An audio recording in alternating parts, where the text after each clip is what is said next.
नमस्कार दोस्तों, मैं हूं सौरभ शर्मा। आप देख रहे हैं भारत 24।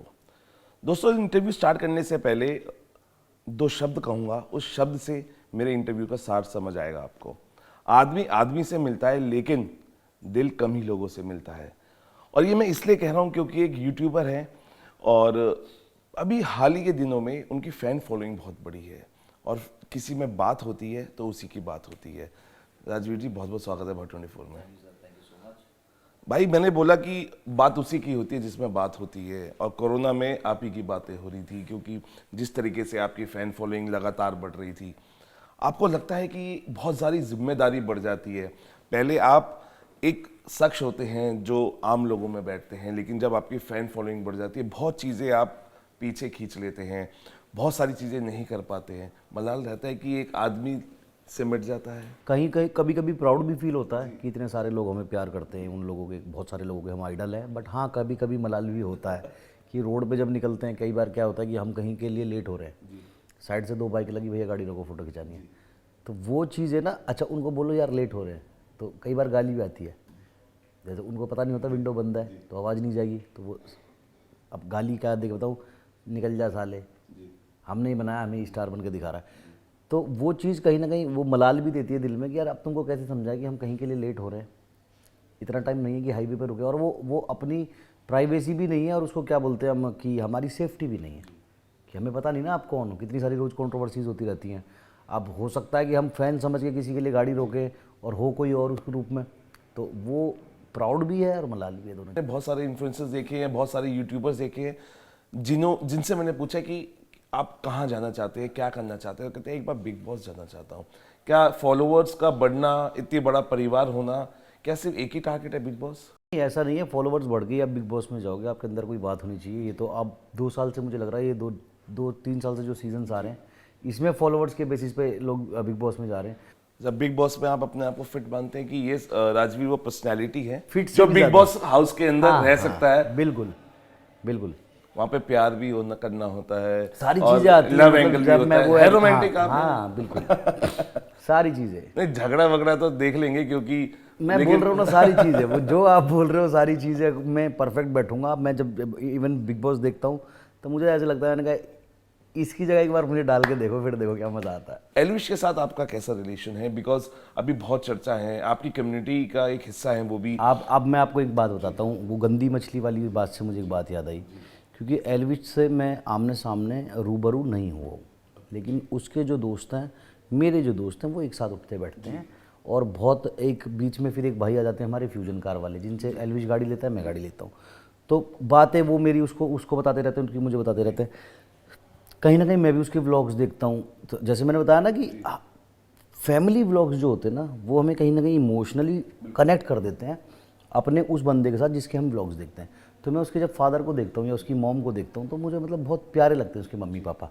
उतना प्यार मुझे शायद एल्विश से नहीं है। एक तो मैं उसका फ़ैन वगैरह नहीं हूँ कोई, या कोई मेरा आइडल नहीं है, छोटा है मुझसे एज में। तो मुझे ऐसा लगता है ठीक कर रहा लाइफ में, मैं बहुत खुश होता हूँ उसको देख के। जब भी कुछ मैं उसकी प्रोग्रेस देखता हूँ, मुझे लगता है यार अच्छा कर रहा है, खुश रहे, इसके मम्मी पापा खुश रहे। अच्छा, मम्मी पापा से मुझे प्यार है उसके, देखता हूँ ना तो मुझे ऐसा लगता है मेरे खुद के माँ बाप हैं, जो वो प्राउड कर रहे हैं, जैसे मेरे माँ बाप करते हैं वैसे ही उसके कर रहे हैं। तो अभी जिस दिन वो जेल गया ना, मैंने एक स्टोरी बनाई, उसमें मैंने ये लिखा कि मतलब स्टोरी बनाते हुए मैंने ये बोला कि मुझे कोई खास प्यार नहीं है एल्विस से, पर वो जैसी जेल में उसने पहला कदम रखा ना, मुझे यहाँ दर्द हुआ, पता नहीं क्यों। तो मुझे एल्विस से कोई खास प्यार नहीं, मुझे उसकी माँ से प्यार है। इसके मीम्स बना दिए लोगों ने, किस, समझ रहे हो ना, कितने चीप, कितनी घटिया किसी की मेंटालिटी होगी कि उस पर मीम बना दिया कि मुझे उसकी माँ से प्यार है, उस वे में। मतलब जब मैंने वो देखा ना, मेरा इतना खून फूका। मैंने उसकी रिपोर्ट भी की हुई है साइबर सेल में। बंदा मुझे मिल गया ना, मैं इतना तोड़ूंगा उसे। मतलब आप ये नहीं समझ रहे मैं बोल के आ रहा हूँ, सबको समझ में आ रहा है मैं बोल के आ रहा हूँ, लेकिन उसको उस वे में कि बस ऐसे चलाऊंगा तो लोगों को थोड़ी नीच, लोगों को थोड़ी हंसी आएगी, मुझे फॉलोअर्स मिलेंगे, लोग गंदे गंदे कमेंट करेंगे। तो बस उस थोड़े से फन के लिए आप एक माँ बेटे के रिश्ते को क्या बना रहे हो। एलविश के बारे में बहुत बातें हो रही है, रेव पार्टी की बात हुई कि उन्होंने रेव पार्टी कराई, वो बड़ी बड़ी पार्टियां कराते हैं, रशियंस लाते हैं, वेनम जो एक सांप का जहर होता है वो सप्लाई करते हैं, और उसके बाद एक क्लरिकल मिस्टेक होती है और उनको सजा। रेव पार्टी, एलविश इन वेनम, कैसे आप तीनों चीज़ों को देखते हैं? मुझे कभी भी ना तो किसी भी दोस्त से सुनने में आया कि रेव पार्टी जैसी कोई चीज़ एल्विश करता है या करवाता है। वेनम उसके ऊपर बेचने का इल्ज़ाम है, ठीक है, कि वो वेनम अरेंज कराता है। तो being a YouTuber, being the part of YouTube industry community, I know how much YouTube page, कितना यूट्यूब पे करता है, कितने जब हमारे पास ब्रांड आते हैं, हमारा जो चैनल इतना बड़ा हो जाता है 10 मिलियन 12 मिलियन का, उस पर जो पर वीडियो जो स्पॉन्सरशिप मिलती है वो कितनी मिलती है, मुझे बहुत अच्छे से पता है। तो मुझे ऐसे लगता है कि ये वेनम बेचने वाला काम बहुत टुच्चा है। कोई बेच रहा है या नहीं बेच रहा है वो मैं नहीं जानता, अगर कोई बेच रहा है तो वो शायद अपनी बेसिक नीड्स पूरी करने के लिए बेच रहा होगा, लेकिन इस लेवल पर आकर कोई इंसान ये टुच्चा काम नहीं करेगा। तो ये षड्यंत्र है उनके खिलाफ? षड्यंत्र, हमें तो ऐसे लग रहा है षड्यंत्र है। अच्छा, एक यूट्यूबर के लिए, क्योंकि आप इस कम्युनिटी के हैं, किसी से मारपीट करना सही है? क्योंकि कई वीडियोस वायरल हुई हैं और जो साक्षात एक प्रूफ है कि एल्विश वहाँ थे, उन्होंने हाथापाई की। हाथापाई वाली वीडियोस बिल्कुल गलत है, हाथ उठाना भी बिल्कुल गलत है। और मैंने जब ये चीज़ हुई थी तब भी सपोर्ट में यही बोला था कि एल्विश को इस टाइम पर, जब आपको पता है कि आपके ऊपर हर टाइम आप पैदल भी चल रहे हो ना तो भी कैमराज ऑन है, पता नहीं कहाँ से ऑन है, तो आप जब इस लेवल पर आ जाते हो तो कहीं ना कहीं आपको वो अपने एंगर इश्यूज़ ख़त्म करने पड़ते हैं, काम रहना पड़ता है, 2-4 चीज़ें लेट गो भी करनी पड़ती हैं कि यार किसी ने इधर से गाली दी, मुझे पता उसने दिया, छोड़ना, क्योंकि उसकी गाली कोई नहीं सुनेगा, मैं उसको थप्पड़ मारूंगा तो पूरी दुनिया मुझे ब्लेम करेगी। इस लेवल पर आकर ये चीज़ हो जाती है कि आपको बहुत सारी चीज़ें लेट गो करनी पड़ती है। अच्छा भाई, बड़ी बड़ी गाड़ियाँ कह रहे हैं कि अभी बयान आया था पिताजी की तरफ से एल्विश के कि ये किराए की गाड़ियाँ हैं, घर किराए का है। लॉजिकल बात ये है कि एक तो उसके ऊपर इल्ज़ाम ऐसे लगा दिए कि सांप के जहर बिकता है, उससे पैसा आता है, तो ऑफकोर्स माँ बाप तो डरे हुए हैं, है ना। वो न्यूज़ इंटरव्यू में आपने भी देखा होगा, बहुत रोए फादर उसके। और जो बात रही किराए की गाड़ियों की, तो गाड़ियाँ जो सॉन्ग शूट में यूज़ होती हैं वो ऑफकोर्स किराए की होती हैं, आप कितना भी बड़ा इन्फ्लुएंसर देख लो। दूसरी बात आती है उसकी अपनी गाड़ी होगी, इतनी सारी गाड़ी उसके पास है नहीं, 2 गाड़ी, एक फॉर्च्यूनर है और अभी एक मर्सिडीज़ ली है। पहले पोर्शे बॉक्सर थी, वो वापस दे के फ्यूजन वालों को, अब उसने मर्सिडीज़ ली है।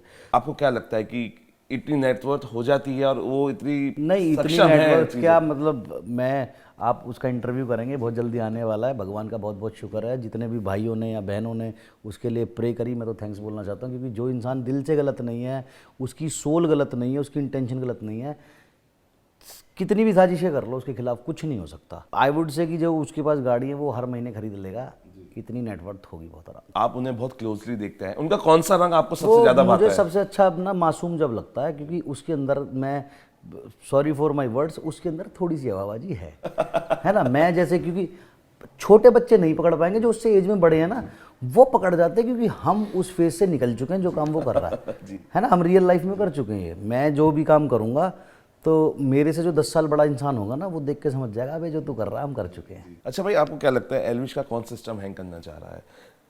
एल्विश का सिस्टम सिर्फ सिस्टम हैंग करना चाह रहा है। एल्विश का सिस्टम जो रियल सिस्टम है वो हैंग करना चाह रहा है, क्योंकि रियल सिस्टम से ऊपर कोई सिस्टम नहीं है, ये फैक्ट है। बहुत सारे लोग कह रहे हैं कि पॉलिटिक्स में आने की तैयारी है उनकी। पॉलिटिक्स में आने की तैयारी, आपको क्या लगता है एल्विश एज अ पॉलिटिशियन? अभी तो नहीं, अगर अच्छा नहीं, क्योंकि सबसे पहले तो कोई भी पॉलिटिशियन हो उसको खुद मैच्योर होने की जरूरत है ना।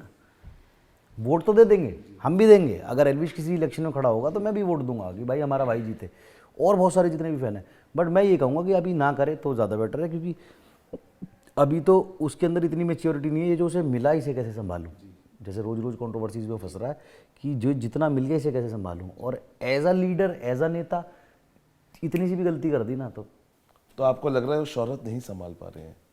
शोहरत तो संभाल पा रहा है, लेकिन वो जो फेम जो मिला है, शोहरत, मुझे हिंदी एक्चुअली वर्ड में समझ नहीं पा रहा हूँ, शोहरत, मनी और फेम, हाँ, फेम नहीं संभाल पा रहे हैं। फेम थोड़ा सा सर चढ़ गया है, क्योंकि कहीं ना कहीं बुरा मानेगा एल्विश देखेंगे तो, क्योंकि जितने लोगों ने उसको सपोर्ट करा at the time of big boss, मैंने उसको बाहर आके देखा नहीं कि वो उनके लिए थैंकफुल हुआ हो, क्योंकि जो एक मीटअप हुआ था जिसके अंदर सारे इन्फ्लुएंसर गए थे, अभी जल्दी की तो बात है, जब एल्विश अंदर था तो सारे लोग गए थे, जिसमें जो हमारा भाई है संजू सहरावत, उसकी जी वैगन गाड़ी टूट गई थी। हमारा भाई एक मृदुल, उसके पास लिम्बोर्गिनी 6-7 गाड़ी गई थी, उसकी लिम्बोर्गिनी में भी शायद कुछ स्क्रैच आए थे या टूटी थी। और सारे क्रिएटर्स गए थे, जितनों को मैं जानता हूँ सारे गए थे, सिवाय मेरे, मैं नहीं जाता ऐसी जगह। तो बाहर आके मैंने एक बार भी उसके मुंह से ये वर्ड्स नहीं सुने कि जितने लोग उस मीटअप पे आए थे उनका तो धन्यवाद, लेकिन जो मेरे क्रिएटर्स आए थे भाई, उनका भी हाथ जोड़ के धन्यवाद। तुम्हारे सपोर्ट से मैं ये बनाऊँ, और मैं तुमसे, मुझे टाइम नहीं मिल रहा, मैं ज़रूर आपसे एक दिन मिलूँगा। तो वो ऑडियंस ने भी नोटिस किया, हमने भी किया कि उसके जो पुराने दोस्त थे उसके साथ वाले, वो उसके साथ दिखाई ब्लॉग्स में भी नहीं दिए, अभी भी नहीं दिखाई दे रहे। तो मैं ये कहूँगा कि यार जैसे आप डे वन थे, बिल्कुल कितनी भी शोहरत मिल जाए, उन दोस्तों को पकड़ के रखो, क्योंकि यार वो यूनिटी वाली जो चीज़ होती है ना, सबसे बड़ी दौलत तो दोस्त है, दोस्ती है। तो वो है थोड़ा सा, मतलब क्योंकि इस एज में मिल जाए ना इतना कुछ, तो एलविश ही नहीं, आप भी होते, हम भी होते, तो थोड़े से पैर हवा में हो जाते। अभी सर बेल मिल गई है, बहुत जल्दी बाहर होंगे।